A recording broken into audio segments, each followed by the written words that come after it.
Hey, this is Russell Taylor. Welcome to this episode of Soulversations. Today we have my man Ben Williams, Washington, D.C.'s own bass player, jazz musician, soul music singer. He is incredible, and it's very special because I'm talking to you outside of the African American Heritage and Culture Museum here in Washington, D.C. So stay tuned for my man Ben. He is amazing. Oh, and now he is a governor for the Grammy chapter in New York City. So you stay tuned for all the magic that he brings. It's Soulversations. I'm Russell Taylor. Let's go. So today, welcome to Soulversations. I have a very special guest. This brother, Ben Williams. I just had to take a meditation sec because he has a record that puts you in that space that he will be performing, but we'll get to that in a second. He is soul, jazz, R&B. I'll let him tell you. He has 3 projects out. He's on an independent label, Rainbow Blonde. It's something masterful about him as an instrumentalist because he is a bass player, but also the next level when he performs and he sings, it takes his music to a whole nother space. So we're very happy to have him here. And let's unpack some things and talk. So welcome, Brother Ben. How you doing, man? Thanks for having me. It's my pleasure. Thank you for being here with us at Soulversations. Indeed, indeed. Where are you from? I grew up in D.C., Northeast. Shout out, yeah. D.C., DMV. Yep. Okay. Yep. How does growing up in D.C. show up in your work, in your art? Well, I think you kind of touched on it. So, I always feel like there was at least when I was growing up, it was Chocolate City. Yeah. So there was always this sense of like Black consciousness in DC that was just pervasive in our culture and everything that we do, and was always creative. I was always just surrounded by creative people and just the energy of like Blackness was always here, and in a very like creative and intellectual way too. I always feel like that's a thing. I don't know if people really associate that. That sort of like spiritual, like thoughtfulness through the arts with DC, but people that are from here, we absolutely know about it, and it's a long legacy of it too. Everybody from Duke Ellington to Shirley Horn, Marvin Gaye, Michelle Ndegeocello. Right. There's just a long list of amazing artists from here that.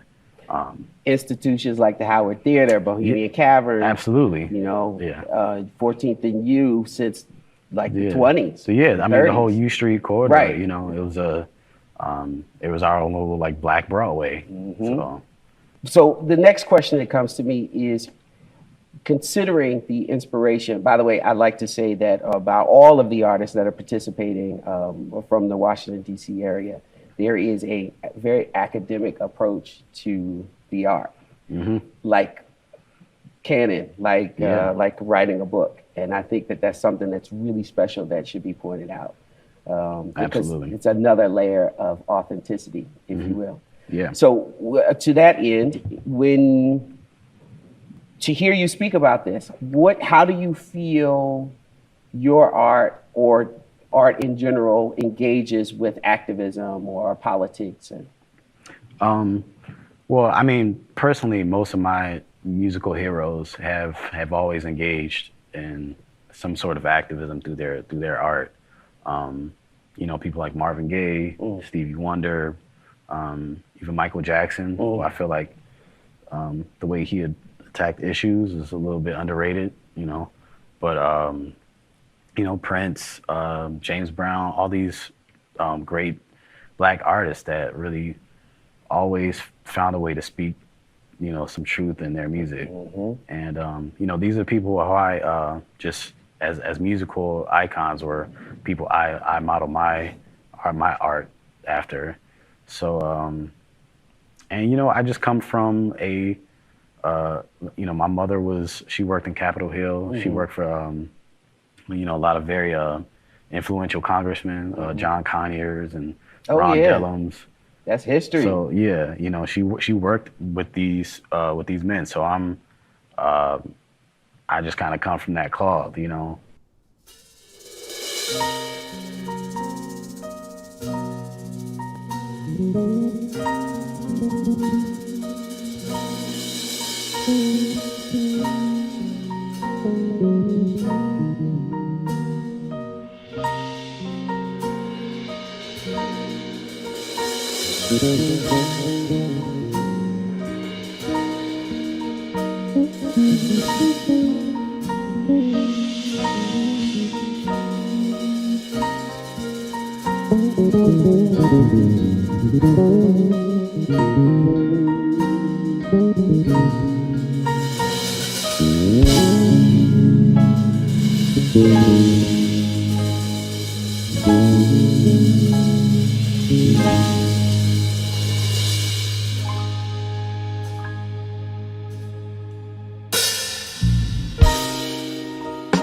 He paid the cost to be the boss. Oh, but at this game, he's still lost. He's still lost.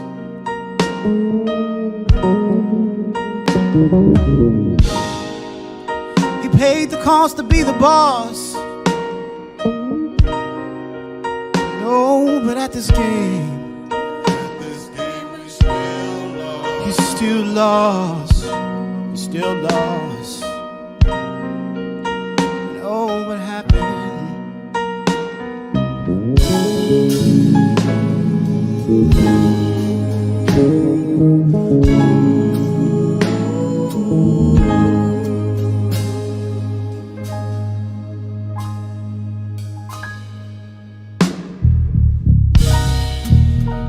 He paid the cost to be the boss. Oh, but at this game, he's still lost. He's still lost.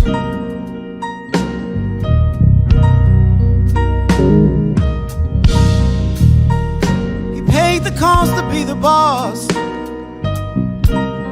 Oh, but at this game, he's still lost. Still lost. And oh, what happened?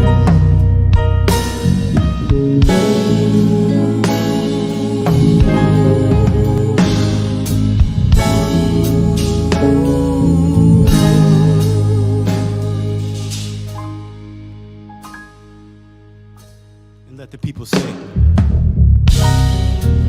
Let the people say what's on their mind and fall away from him. Let the people say what's on their mind and say what's on their mind and fall away. Let the people say what's on their mind and say what's on their mind and fall away. Let the people say what's on their mind, say what's on their mind and fall away.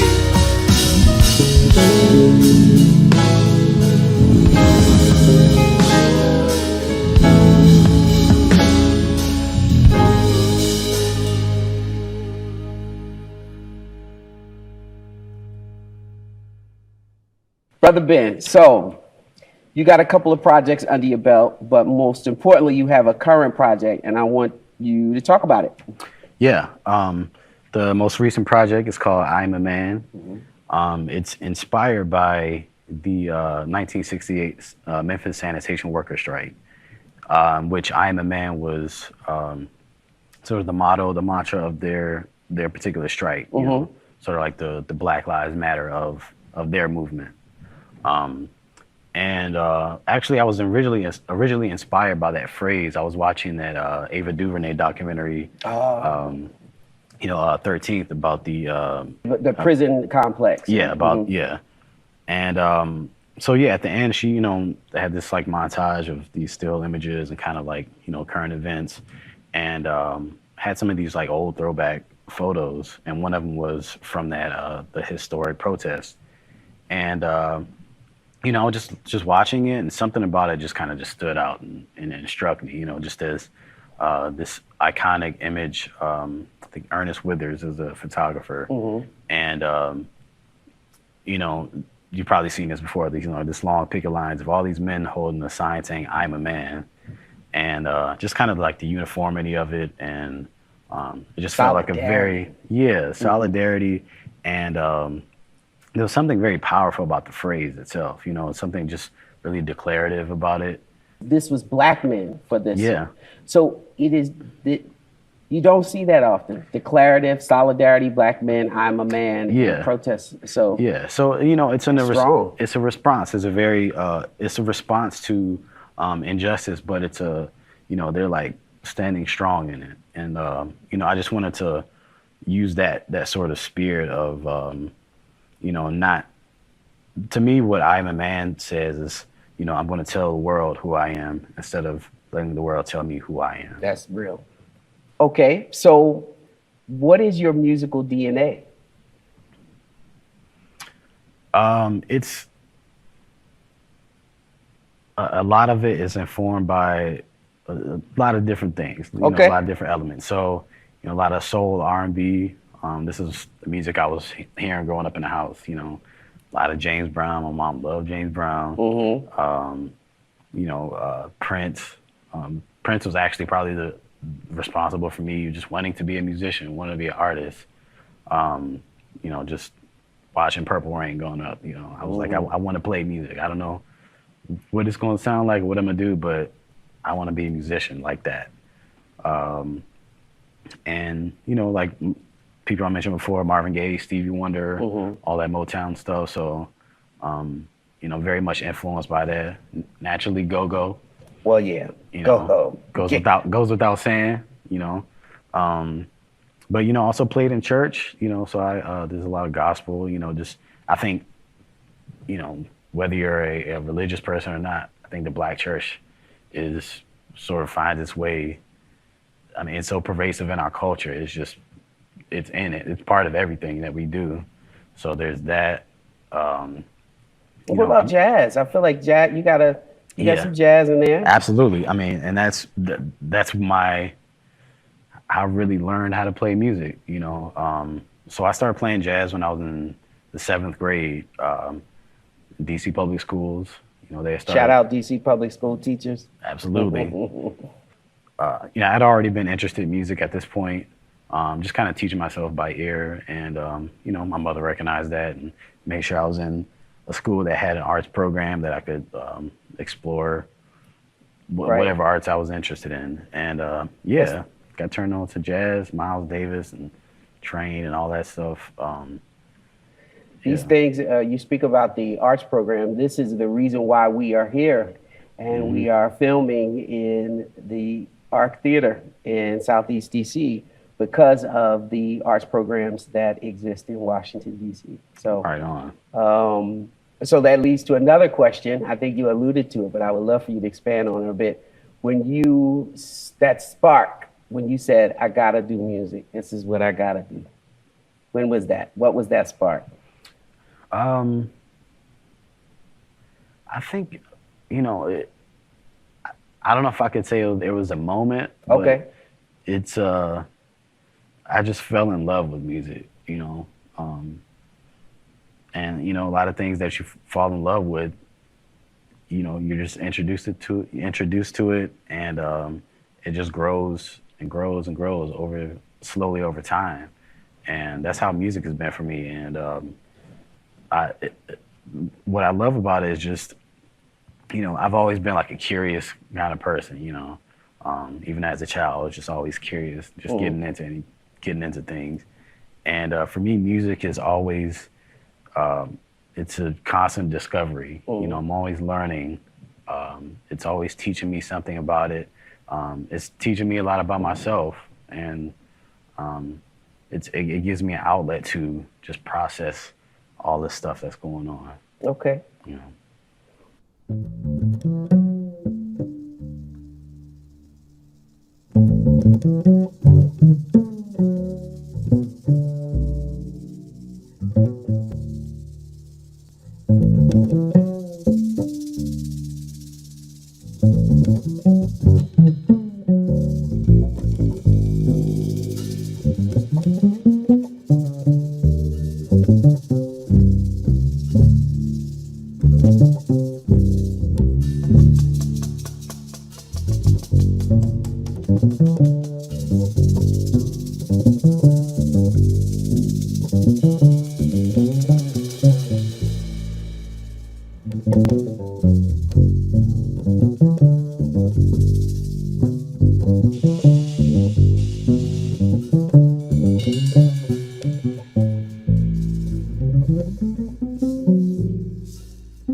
COVID.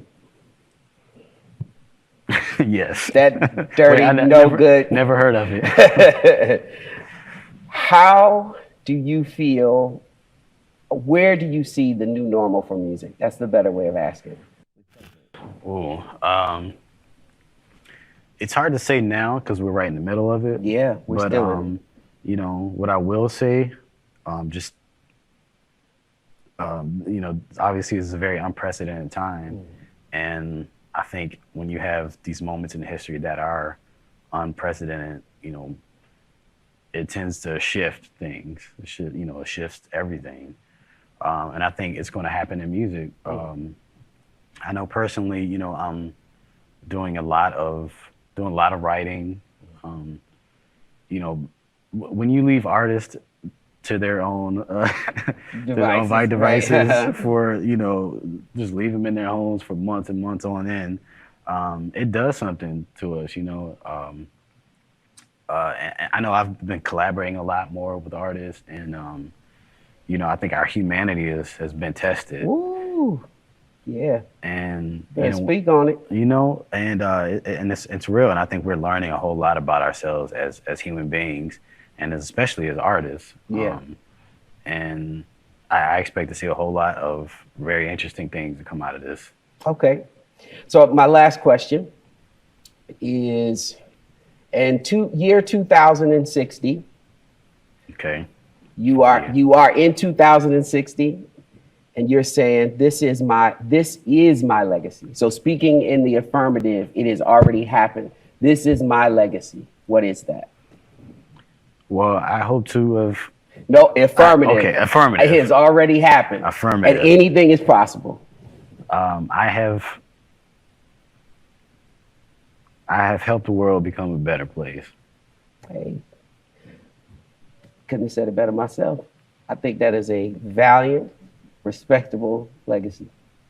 Brother Williams, all right. Thank you for joining me. We're Thank you. about to have you on this stage and tear it down. Looking forward. Ladies and gentlemen, this is Soulversations. I'm Russell Taylor here with Ben Williams, and he's about to take the stage. He's got one record, Emmett Till. It's fire. Stay tuned.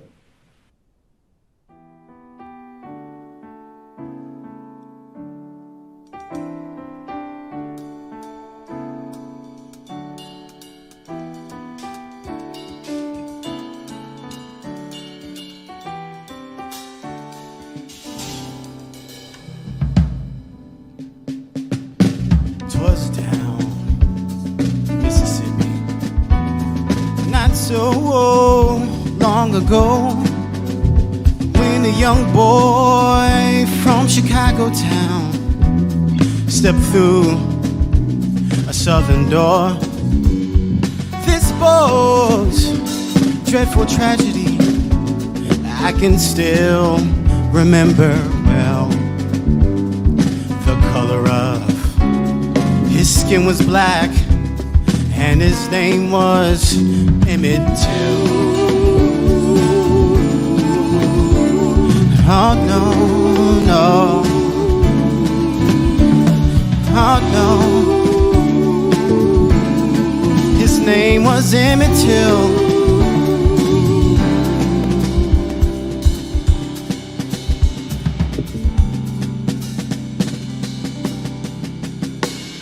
Some men, they dragged him to a barn, and there they beat him up, and they said they had a reason, but I can't remember what. And they tortured him, they did some things too evil to repeat. There were screaming sounds inside the barn, there was laughing sounds out on the street.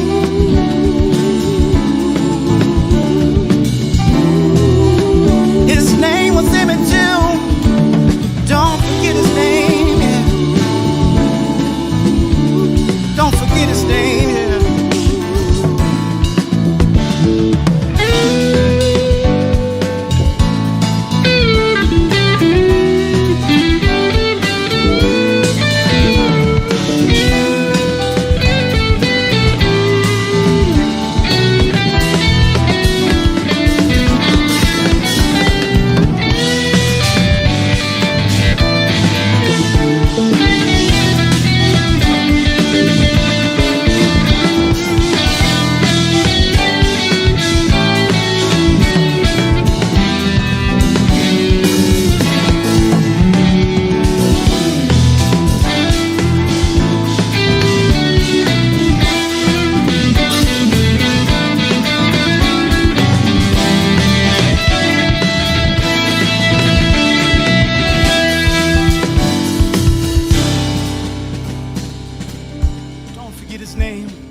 if you can't speak out against this kind of thing, a crime that's so unjust.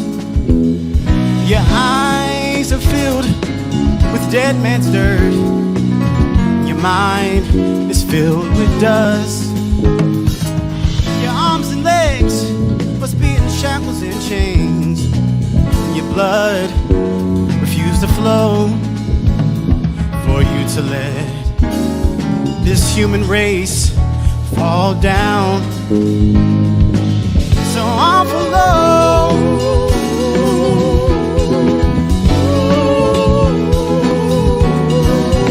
So awful low. His name was Emmett Till. His name was Emmett Till. Don't forget his name. Oh, his name was Emmett Till. Oh no.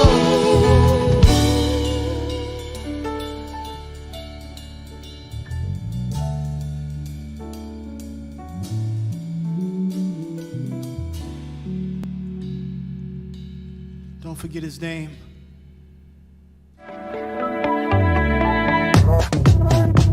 Before you came along, I was hardly living. I was stuck in one place while the world was moving. Love was just a game with no winners, only losers. I was losing. You brought me into this technicolor. You patched me up and fixed me like no other. Okay, so Ben, this is the lightning round. There's some rules to this. You cannot bend the rules. Artists, we always try to bend the rules. Don't bend fast, okay? First thing that comes to mind, no right or wrong answer. Don't feel guilty, just let it go. Okay. All right. Name 5 things that you would put into a time capsule. Ooh. Okay. A Kind of Blue, Miles Davis. I'd put, how big is this time? Can I fit my bass in there? Whatever, Okay. no limits. You can fit anything. Okay, I put a guitar in there. All right. Something I don't have to plug in. Acoustic guitar. Yeah. Okay. I put Coming to America DVD. Okay. 2 more. The autobiography of Malcolm X. Okay. And a bottle of water. Yo, they talk about the future. I'm with you on that Hey, water. You might, yeah. Okay. Might need some clean water. Next one. What book can't you live without? I don't know how well known this book is, but this is one of my personal favorites. It's called Yurugu by an author named Marimba Ani. Spell out the title. Yurugu, Yurugu. Okay, on my reading list. Okay, Next one. If you could see a live show, past, present, or future, who would it be? John Coltrane. Ooh. Okay. So what? I think we did 3 questions. That was 4. We got 1 more. Okay. Let's see. What is your favorite thing about DC? My family. Oh. Word. Okay. Thank you. Thank you for playing. Lightning round. Yeah. All right. Now I'm